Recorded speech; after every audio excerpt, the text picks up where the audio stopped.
প্রিয় বন্ধুরা, Suvendu Das tutorial YouTube চ্যানেলে সকলকে স্বাগত জানাই।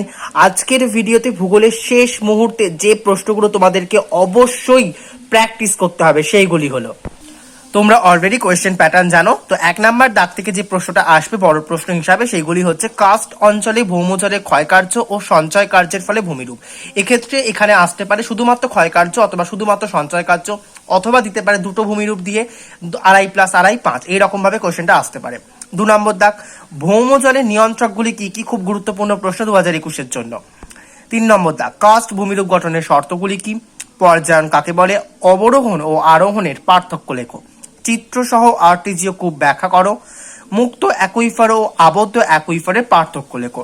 অ্যাকুইক্লুড ও অ্যাকুইটার্ডের পার্থক্য লেখো। তো এই 6টা প্রশ্ন, এই 7টা প্রশ্ন যে তোমাদের সামনে তুলে ধরলাম, এই 7টা প্রশ্নের মধ্যে 1 নাম্বার দাগ থেকে 4+3 অথবা 5+2 আকারে প্রশ্ন আসবে। এবার চলে আসবো 2 নম্বর দাগ থেকে। 2 নম্বর দাগ থেকে যে অধ্যায়গুলি থেকে প্রশ্ন আসবে, মৃত্তিকা, তারপর হচ্ছে কিনা যে নাতিশীতোষ্ণ ঘূর্ণবাত, এগুলো থেকে। মৃত্তিকা ক্ষয়ের সক্রিয় ও নিষ্ক্রিয় নিয়ন্ত্রক কি? এক্ষেত্রে শুধুমাত্র দিতে পারে আর কি মৃত্তিকা ক্ষয়ের নিয়ন্ত্রক কি। তোমাদের কিন্তু সক্রিয় নিষ্ক্রিয় দুটো লিখতে হবে। 2 নম্বর প্রশ্ন, মৃত্তিকা সংরক্ষণের বিভিন্ন পদ্ধতি আলোচনা করো। মৃত্তিকা ক্ষয়ের কারণগুলি কি কি? পরের প্রশ্ন, ইলুভিয়েশনের পার্থক্য লেখো। 5 দাগ, ক্রান্তীয় ঘূর্ণাবর্ত ও নাতিশীতোষ্ণ ঘূর্ণাবর্তের পার্থক্য লেখো। 6 নম্বর দাগ, নাতিশীতোষ্ণ ঘূর্ণাবর্তের জীবনচক্র বর্ণনা করো। 7 নম্বর দাগ, ঘূর্ণাবাত ও প্রতিভ ঘূর্ণাবাতের পার্থক্য লেখো। ঘূর্ণাবাতের চক্ষু কি? 8 নম্বর, মৌসুমী বায়ুর সঙ্গে এল নিনোর সম্পর্ক লেখো। জীব বৈচিত্র্য থেকে যে প্রশ্নগুলো তোমরা পড়বে এখানের মধ্যেই আসবে। জীব বৈচিত্র্য ধ্বংসের কারণ কি? জীব বৈচিত্র্য সংরক্ষণ পদ্ধতি আলোচনা করো। জীব বৈচিত্র্যের গুরুত্ব ও প্রকারভেদ লেখো। জলবায়ু পরিবর্তনের কারণ কি? স্বাভাবিক উদ্ভিদের উপর জলবায়ুর প্রভাব লেখো। গ্রিন হাউস গ্যাসের প্রভাব লেখো। পরবর্তী প্রশ্ন, মরু জলজ লবণাম্ব উদ্ভিদ সম্পর্কে টিকা লেখো। ওজোন স্তর ক্ষয়ের কারণ কি? এখানে অনেকগুলো প্রশ্ন আছে, কারণ এই অধ্যায়গুলো থেকে অনেকগুলো প্রশ্ন মিশিয়ে 2 নম্বর দাগে প্রশ্ন করা হয়। তার মধ্যে 2টি করা হয়, যে কোনো একটি তোমাদের লিখতে হয়। প্রথম দাগে যে প্রশ্নটা থাকবে হচ্ছে মৃত্তিকা ক্ষয়, মৃত্তিকা থেকে থাকবে, মৃত্তিকা এবং ঘূর্ণাবর্ত থেকে থাকবে। পরবর্তী দিয়ে 2 এর দাগে যে প্রশ্ন থাকবে সেটা হচ্ছে জীববৈচিত্র্য এবং তার সাথে জলবায়ু পরিবর্তন, জলজ উদ্ভিদ, এই সম্পর্কে। ঠিক আছে, এবার তোমরা যেটা করবে সেটা খুব ভালো করে করবে। এবার চলে আসবো 3 নম্বর দাগ। 3 নম্বর দাগ তোমরা জানো কৃষি থেকে প্রশ্ন আসে।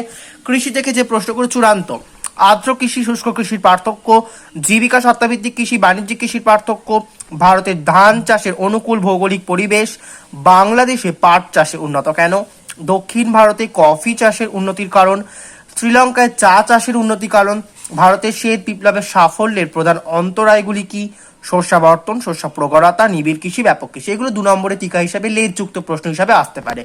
অর্থাৎ যদি প্রশ্ন তোমাকে দেয় দক্ষিণ ভারতে কফি চাষের উন্নতির কারণ 4 + 3 দিল হচ্ছে শস্যাবর্তন সম্পর্কে লেখো, এরকম দিতে পারে আর কি। ঠিক আছে, তো অথবা একটা পার্থক্য দিয়ে দিল, এইরকম ভাবে কিন্তু প্রশ্ন আসবে 3 নম্বর দাগ থেকে। কৃষি থেকে কিন্তু কোনো রকম প্রশ্ন আর আসবে না, এটা আমি বলে রাখি। 4 নম্বর দাগ। 4 নম্বর দাগ থেকে ওয়েবারের শিল্পের অবস্থান সম্পর্কিত তত্ত্বটি সমালোচনা সহ লেখো। এই প্রশ্নটা সবাই বলে পড়তে, আমিও বলবো পড়তে, কিন্তু পরীক্ষাতে আসে না, এটাই হচ্ছে এর মূল ব্যাপার, কিন্তু তাও পড়ে রাখবে। 2 নম্বর দাগ, ভারতে খাদ্য প্রক্রিয়াকরণ শিল্পের উন্নতির কারণ কি? পূর্ব ও মধ্য ভারতে লৌহ ইস্পাত শিল্পের একদেশী ভবনের কারণ কি? খুব গুরুত্বপূর্ণ প্রশ্ন 2021-এর জন্য। পশ্চিম ভারতে কার্পাস বয়ন শিল্পের অগ্রগতির কারণ কি? মালয়েশিয়াতে রবার শিল্পের উন্নতির কারণ কি? ভারতের রেডিমেড পোশাক শিল্প সম্পর্কে লেখো। কার্পাস বয়ন, পাট শিল্প, খাদ্য প্রক্রিয়াকরণ শিল্পের সমস্যা কি?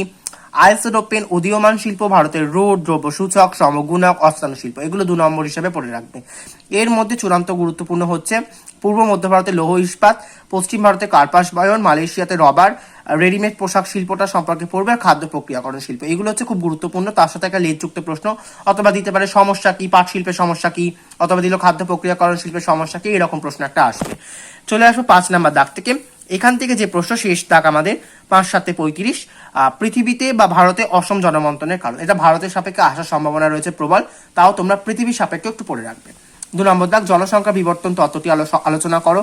এই প্রশ্নটা কিন্তু গুরুত্বপূর্ণ, এই প্রশ্নটা পড়বে। জনবসতি কি? গ্রামীণ ও পৌর জনবসতির পার্থক্য কি? বয়সলিঙ্গ পিরামিড কি? উন্নত ও উন্নয়নশীল দেশের বয়সলিঙ্গ পিরামিডের পার্থক্য লেখো। বিভিন্ন প্রকার জনবসতি গড়ে ওঠার কারণ লেখো। কর্মধারার ভিত্তিতে পৌর বসতি শ্রেণীবিভাগ করো।